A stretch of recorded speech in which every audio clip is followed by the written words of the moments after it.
So good morning. So I'm gonna perform inline suctioning. So with the inline suctioning, first and foremost is make sure we try to check the patient chart, make sure we're able to gather necessary information, and then make sure we wash our hands after that, wear appropriate PPE such as gloves, masks, and if possible goggles. Make sure once we go inside, introduce ourselves, greet the patient despite them mostly the patients who are intubated are unconscious, and if there are relatives present, let them understand, allow them to we should explain well, let them know what we're trying to do. Once we're all done with those, check the ID band for confirmatory purposes.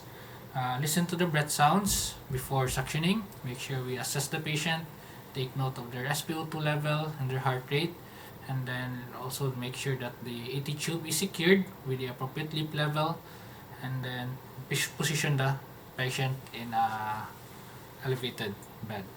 So after that, we have here the suction bottle. It should be attached on the wall with the adequate pressure of -100 to -120, and then in here we have this inline suction. So this one is where we attach it towards the AT tube, and then this one is the thumb port, and then this thing is where we attach it with the suction tubing towards the suction bottle.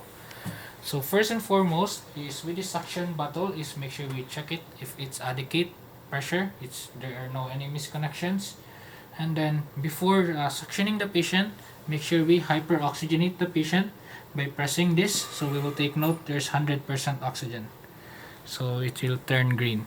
So there are also some ventilators, maybe the older thing, there's no any increase in oxygen, we can try to press this one and then change it up to 100%, like that.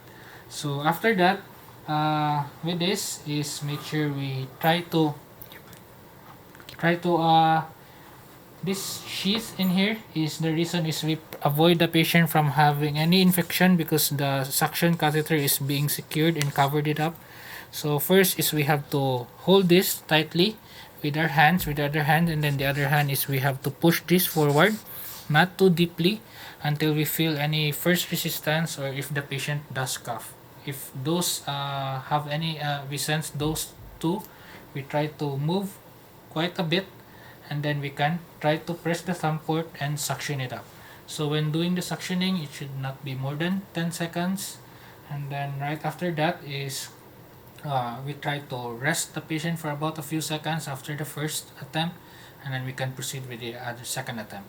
So after doing suctioning, depending on the patient, but most of the time we should suction the patient at least not more than 3 times. And then we should also take note for any complications such as trauma or increase of ICP of the patient.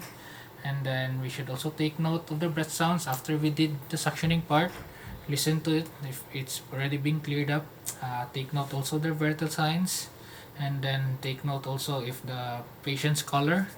And then once we're all done, if it's all ready to go, remove the PPE, wash our hands, and then make sure we chart everything and communicate with the staff.